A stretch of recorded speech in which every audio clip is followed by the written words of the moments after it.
Bonjour, ça fait plaisir de vous retrouver cette semaine pour la célébration dominicale.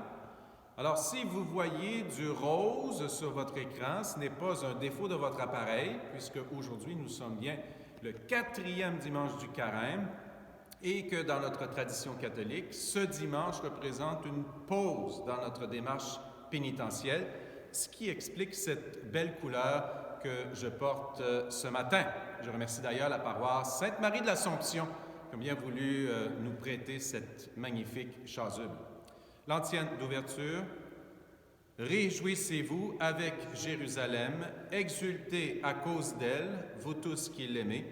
Avec elle, soyez pleins d'allégresse, vous tous qui portiez son deuil. Ainsi vous serez nourris et rassasiés de l'abondance de sa joie. Au nom du Père et du Fils et du Saint-Esprit. Amen.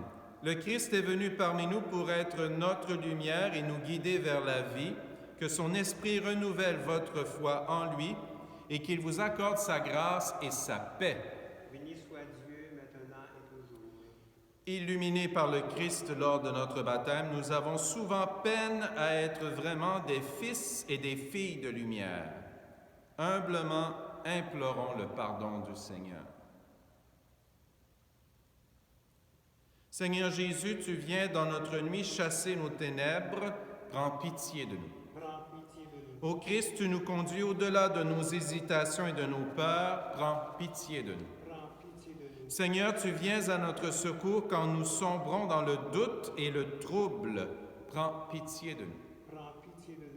Que le Dieu de lumière éclaire nos ténèbres, qu'il nous libère de nos fautes et nous conduise jusque dans la vie éternelle. Amen. Prions le Seigneur.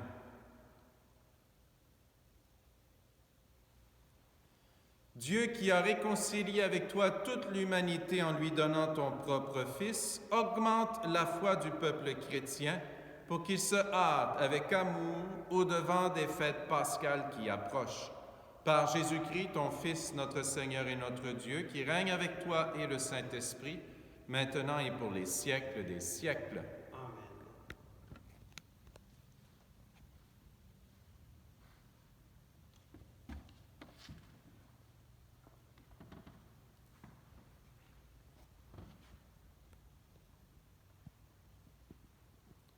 Lecture du premier livre de Samuel.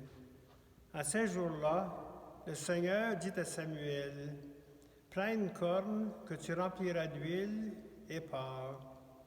Je t'envoie auprès de Jessé de Bethléem, car j'ai vu parmi ses fils mon roi. » Lorsqu'ils arrivèrent et que Samuel aperçut Iliad, il se dit, « Sûrement, c'est lui le Messie, lui qui recevra l'onction du Seigneur. » Mais le Seigneur dit à Samuel, « Ne considère pas son apparence ni sa haute taille, car je l'ai écarté. » Dieu ne regarde pas comme les hommes regardent l'apparence, mais le Seigneur regarde le cœur. Jessé présenta ainsi à Samuel ses 7 fils. Et Samuel lui dit, « Le Seigneur n'a choisi aucun de ceux-là. » Alors Samuel dit à Jessé, « N'as-tu pas d'autres garçons? » Jessé répondit, « Il reste encore le plus jeune, il est en train de garder le troupeau. » Alors Samuel dit à Jessé, « Envoie-le chercher. Nous ne nous mettrons pas à table tant qu'il ne sera pas arrivé. » Jessé le fit donc venir. Le garçon était roux, il avait de beaux yeux, il était beau. Le Seigneur dit alors, « Lève-toi, donne-lui l'onction, c'est lui. » Samuel prit la corne pleine d'huile et lui donna l'onction au milieu de ses frères. L'Esprit du Seigneur s'empara de David à partir de ce jour-là. Parole du Seigneur. Nous rendons grâce à Dieu. Ensemble pour le psaume, « Le Seigneur est mon berger, rien ne saurait me manquer. Le Seigneur est mon berger, je ne manque de rien. Sur des prés d'herbes fraîches, il me fait reposer. Le Seigneur est mon berger, rien ne saurait me manquer. Il me mène vers les eaux tranquilles et me fait revivre. Il me conduit par le juste chemin pour l'honneur de son nom. Le Seigneur est mon berger, rien ne saurait me manquer. Si je traverse les ravins de la mort, je ne crains aucun mal, car tu es avec moi. Ton bâton me guide et me rassure. Le Seigneur est mon berger, rien ne saurait me manquer. Tu prépares la table pour moi devant mes ennemis. Tu répands le parfum sur ma tête, ma coupe est débordante. Le Seigneur est mon berger, rien ne saurait me manquer. Grâce et bonheur m'accompagnent tous les jours de ma vie. J'habiterai la maison du Seigneur pour la durée de mes jours. Le Seigneur est mon berger, rien ne saurait me manquer. Lecture de la lettre de Saint Paul apôtre aux Éphésiens. Frères bien-aimés, autrefois vous étiez ténèbres, maintenant, dans le Seigneur, vous êtes lumière. Conduisez-vous comme des enfants de la lumière. Or, la lumière a pour fruit tout ce qui est bonté, justice et vérité. Et sachez reconnaître ce qui est capable de plaire au Seigneur. Ne prenez aucune part aux activités des ténèbres. Elles ne produisent rien de bon. Démasquez-les plutôt. Ce que ces gens-là font en cachette, on a honte même d'en parler. Mais tout ce qui est démasqué est rendu manifeste par la lumière. Et tout ce qui devient manifeste est lumière. C'est pourquoi l'on dit, réveille-toi, ô toi qui dors, relève-toi d'entre les morts, et le Christ t'illuminera. Parole du Seigneur. Nous rendons grâce à Dieu. Gloire et louange à toi, Seigneur Jésus. Moi, je suis la lumière du monde, dit le Seigneur. Celui qui me suit aura la lumière de la vie. Gloire et louange à toi, Seigneur Jésus. Le Seigneur soit avec vous. Et avec votre esprit. Évangile de Jésus-Christ selon saint Jean. Gloire à toi, Seigneur. En ce temps-là, en sortant du temple, Jésus vit sur son passage un homme aveugle de naissance. Ses disciples l'interrogèrent. « Rabbi, qui a péché, lui ou ses parents, pour qu'il soit né aveugle? » Jésus répondit. « Ni lui, ni ses parents n'ont péché, mais c'était pour que les œuvres de Dieu se manifestent en lui. Il nous faut travailler aux œuvres de celui qui m'a envoyé. Tant qu'il fait jour, la nuit vient où personne ne pourra plus y travailler. Aussi longtemps que je suis dans le monde, je suis la lumière du monde. » Cela dit, il cracha à terre et avec la salive, il fit de la boue. Puis il appliqua la boue sur les yeux de l'aveugle et lui dit, « Va te laver à la piscine de Siloé. » Ce nom se traduit « envoyé ». L'aveugle y alla donc et il se lava. Quand il revint, il voyait. Ses voisins et ceux qui l'avaient observé auparavant, car il était mendiant, dirent alors, « N'est-ce pas celui qui se tenait là pour mendier? » Les uns disaient, « C'est lui. » Les autres disaient, « Pas du tout, c'est quelqu'un qui lui ressemble. » Mais il lui disait, « C'est bien moi. » Et on lui demandait, « Alors comment tes yeux sont-ils ouverts? » Il répondit, « L'homme qu'on appelle Jésus a fait de la boue, il me l'a appliqué sur les yeux et il m'a dit, « Va à Siloé et lave-toi. » J'y suis donc allé et je me suis lavé, alors j'ai vu. Ils lui dirent, « Et lui, où est-il? » Il répondit, « Je ne sais pas. » On l'amène aux pharisiens, lui l'ancien aveugle. Or, c'était un jour de sabbat que Jésus avait fait de la boue et lui avait ouvert les yeux.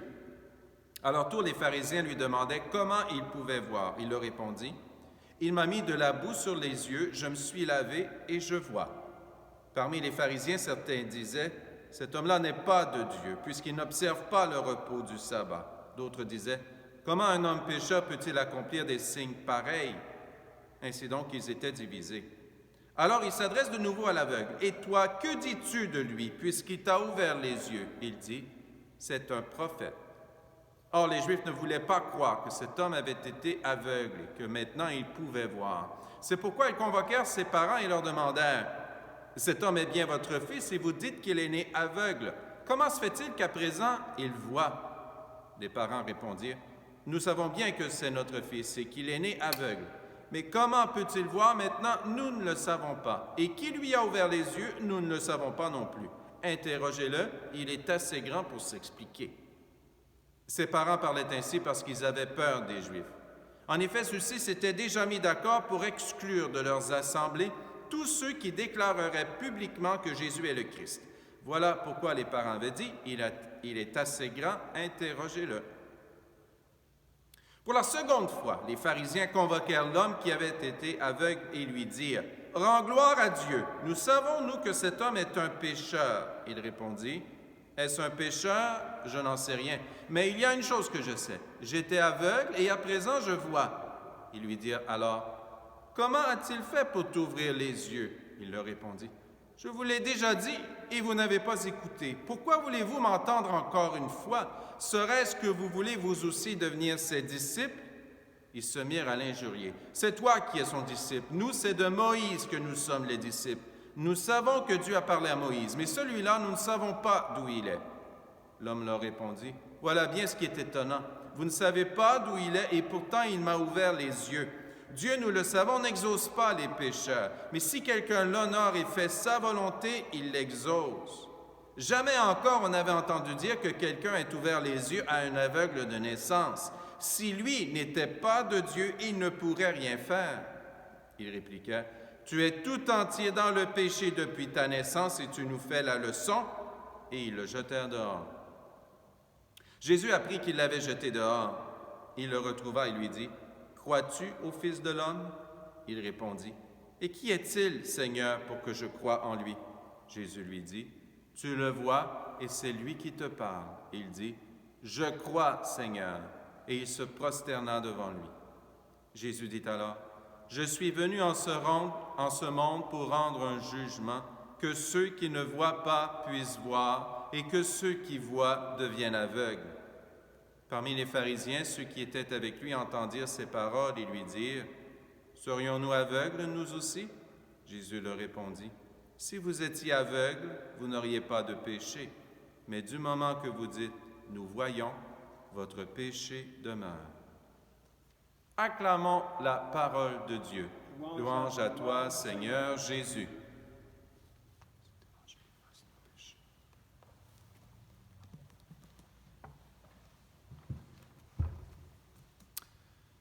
Alors, vous rappelez-vous l'époque où c'était pas bien vu de poser trop de questions dans l'Église?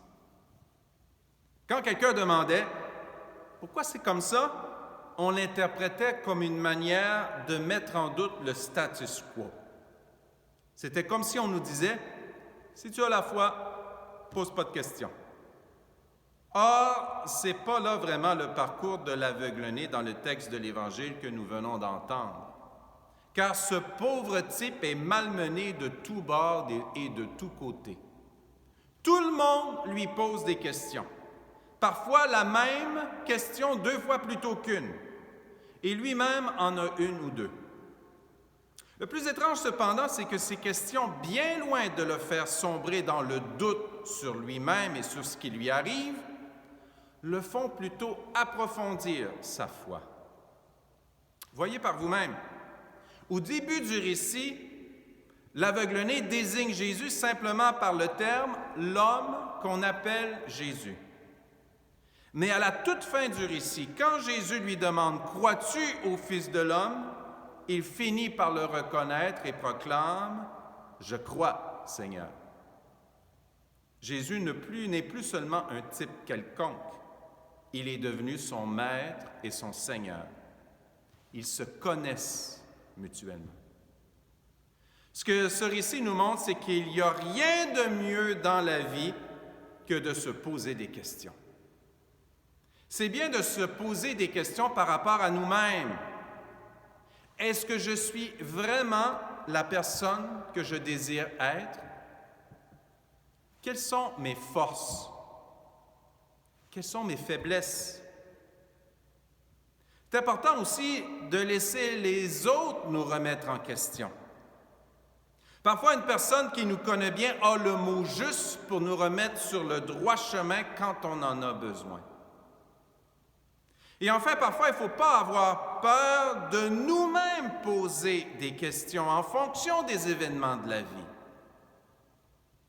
Ce qui est en jeu ici, c'est de se connaître vraiment personnellement. Ça fait du bien de se connaître soi-même. Et c'est ce qui arrive à l'aveugle-né. Plus on lui pose des questions, plus il se rend compte que Jésus doit être quelqu'un de spécial. Quand il se constate que les pharisiens ne comprennent pas et ne veulent pas comprendre, quand il constate que sa propre famille a peur, il passe de l'indifférence à une profession de foi proclamée avec vigueur. Parfois, ça fait du bien de poser des questions et de faire un effort pour trouver des réponses. Présentement, il y a beaucoup de monde qui se pose des questions par rapport à la menace du virus COVID-19. Certains vont même jusqu'à remettre en question la pertinence des mesures draconiennes que le gouvernement impose à la population. On questionne et on met en doute.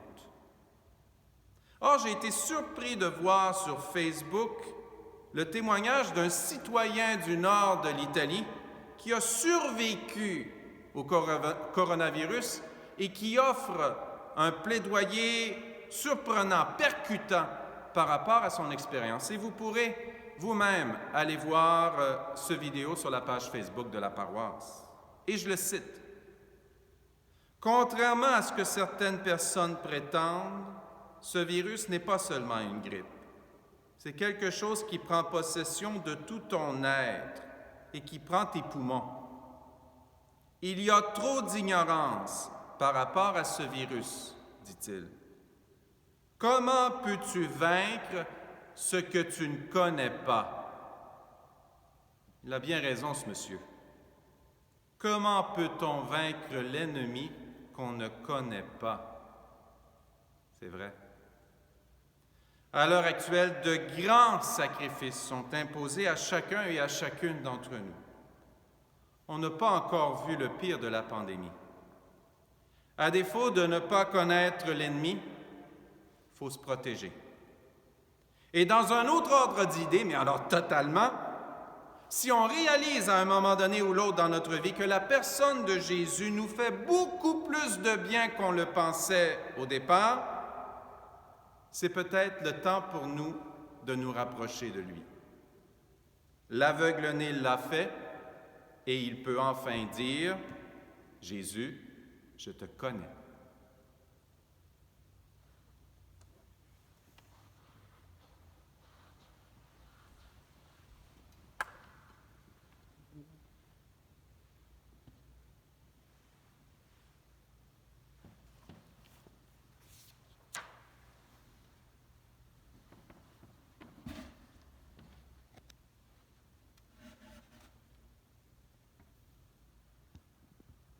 Je crois en Dieu, le Père Tout-Puissant, Créateur du ciel et de la terre, et en Jésus-Christ, son Fils unique, notre Seigneur, qui a été conçu du Saint-Esprit, est né de la Vierge Marie, a souffert sous Ponce Pilate, a été crucifié, est mort et été enseveli, est descendu aux enfers, le troisième jour est ressuscité des morts, est monté aux cieux, est assise à la droite de Dieu le Père Tout-Puissant, d'où il viendra juger les vivants et les morts. Je crois en l'Esprit Saint, à la Sainte Église catholique, à la communion des saints, à la rémission des péchés, à la résurrection de la chair, à la vie éternelle. Amen. Ensemble, nous disons la prière pour la protection en temps de pandémie que vous trouvez sur la page Facebook de la paroisse. Ô Marie, tu illumines toujours notre chemin comme un signe de salut et d'espoir. Nous nous confions à toi, protectrice des malades, qui, à la croix, a pris part à la douleur de Jésus, tout en restant ferme dans la foi. Ô Mère aimante, tu connais nos besoins, et nous sommes convaincus que tu seras là pour nous, comme à Cana en Galilée. Intercède pour nous auprès de ton Fils Jésus, le médecin divin, pour ceux qui sont tombés malades, pour ceux qui sont vulnérables, de même que pour ceux qui sont décédés. Intercède également pour ceux qui ont la charge de protéger la santé et la sécurité d'autrui, de même que pour ceux qui soignent les malades ou qui travaillent à y trouver le remède.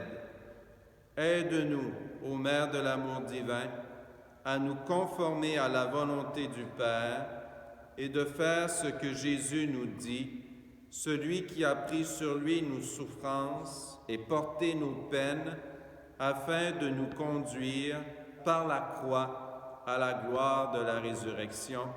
Amen. Sous ta protection, nous cherchons refuge, ô Sainte Mère de Dieu. Dans nos besoins, ne délaisse pas nos demandes, mais délivre-nous toujours de tous les dangers, ô glorieuse Vierge bénie.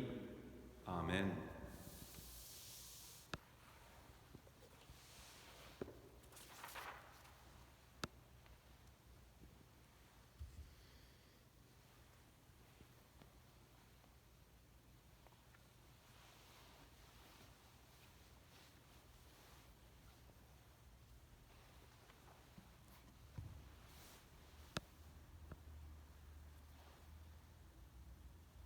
Tu es béni, Dieu de l'univers, toi qui nous donnes ce pain, fruit de la terre et du travail humain. Nous te le présentons, il deviendra le pain de la vie.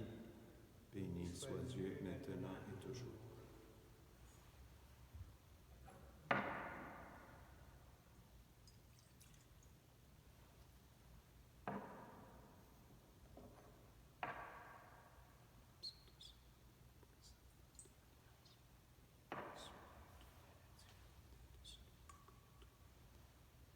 Tu es béni, Dieu de l'univers, toi qui nous donnes ce vin, fruit de la vigne et du travail humain.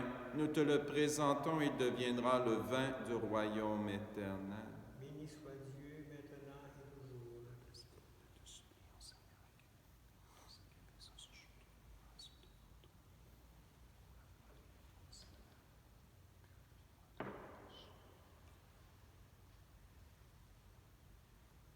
Prions ensemble au moment d'offrir le sacrifice de toute l'Église. Pour la gloire de Dieu et le salut du monde. Seigneur, nous te présentons dans la joie le sacrifice qui sauve notre vie et nous te prions humblement. Accorde-nous de le célébrer avec respect et de savoir l'offrir pour le salut du monde par Jésus le Christ, notre Seigneur. Amen. Le Seigneur soit avec vous. Et avec votre esprit. Élevons notre cœur. Nous le tournons vers le Seigneur. Rendons grâce au Seigneur notre Dieu. Cela est juste et bon. Vraiment, il est juste et bon de te rendre gloire, de t'offrir notre action de grâce, toujours et en tout lieu, à toi, Père très saint, Dieu éternel et tout-puissant, par le Christ notre Seigneur. En prenant la condition humaine, il a guidé vers la lumière de la foi l'humanité qui s'en allait dans les ténèbres. Et par le bain qui fait renaître, il a donné à l'humanité née dans le péché de devenir vraiment fils et filles de Dieu. Voilà pourquoi le ciel et la terre t'adorent. Ils te chantent leur hymne toujours nouvelle. Et nous-mêmes, unissant notre voix à celle des anges, nous t'acclamons. Saint, Saint, Saint, le Seigneur, Dieu de l'univers, le ciel et la terre sont remplis de ta gloire. Hosanna au plus haut des cieux. Béni soit celui qui vient au nom du Seigneur. Hosanna au plus haut des cieux. Toi qui es vraiment saint, toi qui es la source de toute sainteté, Seigneur, nous te prions. Sanctifie ces offrandes en répandant sur elles ton esprit, qu'elles deviennent pour nous le corps et le sang de Jésus le Christ notre Seigneur. Au moment d'être livré et d'entrer librement dans sa passion, il prit le pain, il rendit grâce, il le rompit et le donna à ses disciples en disant: « Prenez et mangez-en tous, ceci est mon corps livré pour vous. »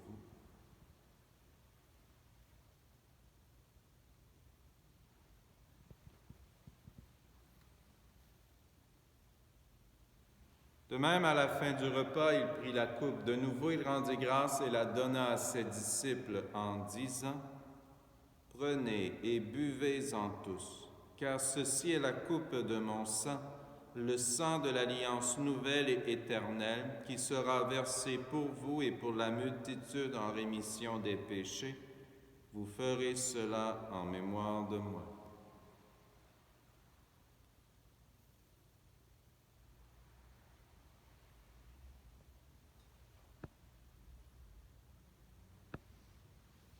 Il est grand le mystère de la foi. Nous proclamons ta mort, Seigneur Jésus. Nous célébrons ta résurrection. Nous attendons ta venue dans la gloire. Faisant ici mémoire de la mort et de la résurrection de ton Fils, nous t'offrons, Seigneur, le pain de la vie et la coupe du salut, et nous te rendons grâce, car tu nous as choisis pour servir en ta présence.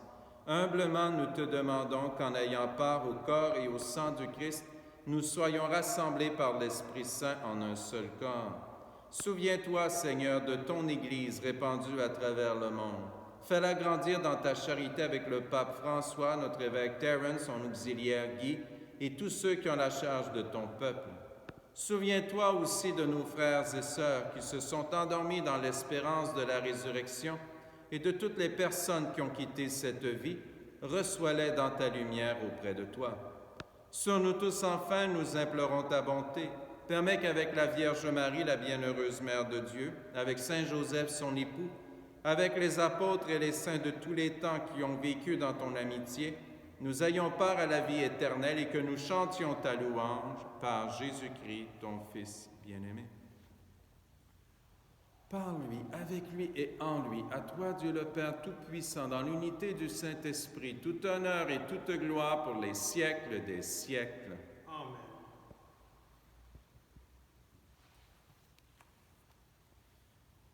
Unis dans le même esprit, nous pouvons dire avec confiance la prière que nous avons reçue du Sauveur. Notre Père, qui es aux cieux, que ton nom soit sanctifié. Que ton règne vienne, que ta volonté soit faite sur la terre comme au ciel. Donne-nous aujourd'hui notre pain de ce jour. Pardonne-nous nos offenses, comme nous pardonnons aussi à ceux qui nous ont offensés.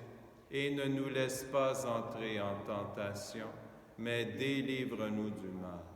Délivre-nous de tout mal, Seigneur, et donne la paix à notre temps. Par ta miséricorde, libère-nous du péché, rassure-nous devant les épreuves en cette vie où nous espérons le bonheur que tu promets et l'avènement de Jésus-Christ, notre Sauveur. Car c'est à toi qu'appartiennent le règne, la puissance et la gloire pour les siècles des siècles. Seigneur Jésus-Christ, tu as dit à tes apôtres, « Je vous laisse la paix, je vous donne ma paix. Ne regarde pas nos péchés, mais la foi de ton Église. Pour que ta volonté s'accomplisse, donne-lui toujours cette paix et conduis-la vers l'unité parfaite, toi qui règnes pour les siècles des siècles. » Amen. Que la paix du Seigneur soit toujours avec vous. Et avec votre esprit. Agneau de Dieu, qui enlève le péché du monde, prends pitié de nous. Agneau de Dieu, qui enlève le péché du monde, prends pitié de nous. Agneau de Dieu, qui enlève le péché du monde, donne-nous la paix.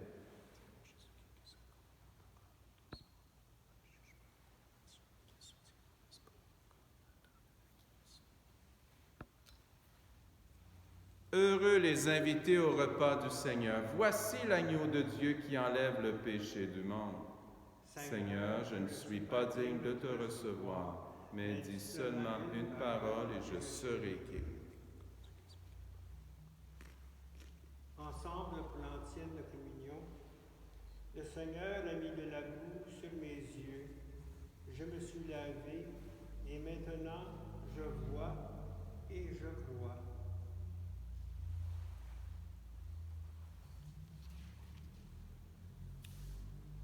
Ensemble, mon Jésus, je crois à votre présence dans le très saint sacrement.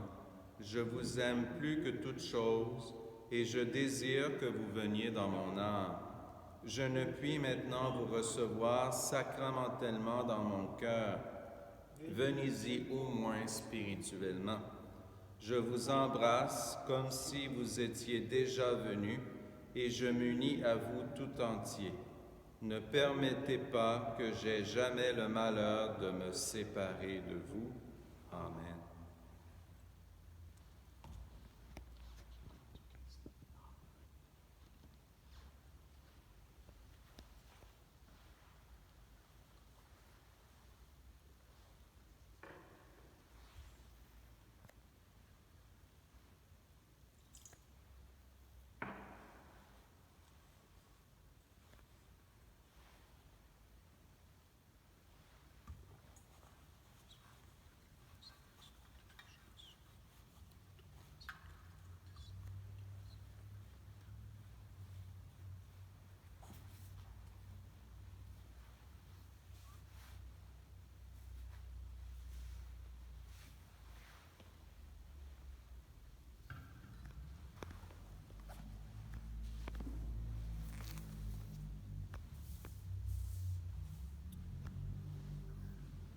Prions.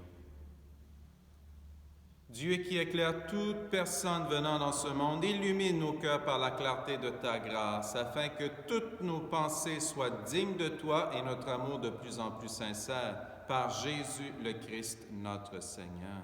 Amen.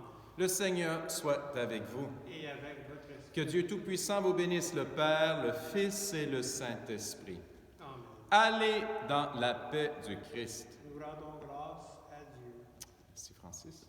Ici, Luc.